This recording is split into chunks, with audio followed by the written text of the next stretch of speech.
Juan Carlos nació en La Habana en 1963, 4 años después del arribo de Fidel Castro al poder, tras la revolución que derrocó la dictadura pro-norteamericana de Fulgencio Batista. Se convirtió en licenciado en matemáticas y abrazó la herencia por un contexto revolucionario que luego terminó alejándolo de Cuba. El 23 de julio de 1994 llegó a Río Cuarto con un pasaje sin regreso. Yo nací después de la revolución, o sea, mis padres, mis abuelos, todo estaba revolucionado, valga la redundancia, por esa revolución, y yo nací en esa época. Yo nací ya con el bloqueo norteamericano y creo que lo padecí mucho.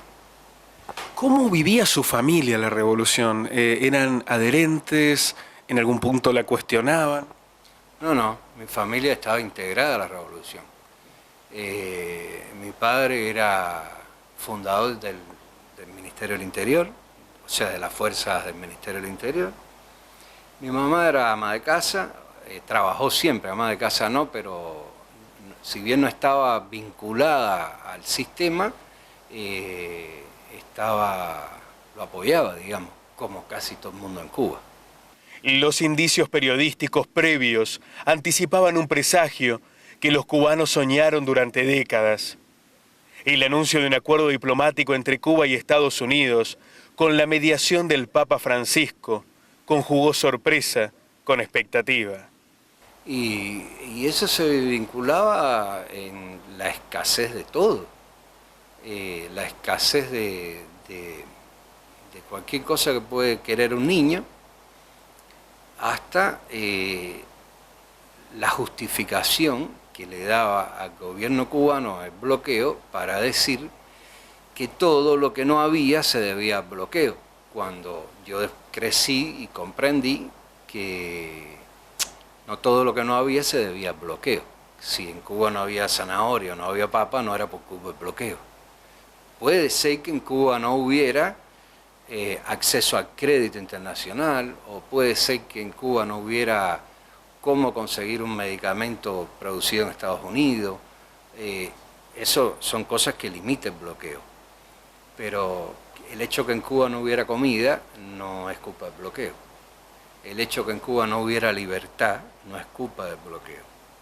El hecho que en Cuba un cubano no pudiera decir lo que pensaba sin que sufriera una represalia por ello, no es culpa del bloqueo.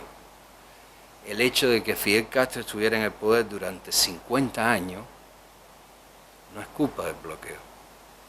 El bloqueo se termina hoy y el hermano de Fidel Castro va a seguir estando en el poder.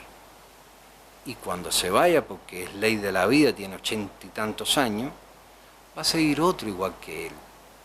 Y los cubanos libres no van a poder tener acceso a elegir a alguien que ellos hayan decidido que los pueda representar. Aunque de manera amañada ellos dicen que ellos representan al pueblo cubano, pero no es así. Los cubanos no son libres y eso no es culpa del bloqueo. Aunque a pesar de todo, estoy muy contento de que esta medida que se ha tomado hoy trascienda y haya ocurrido.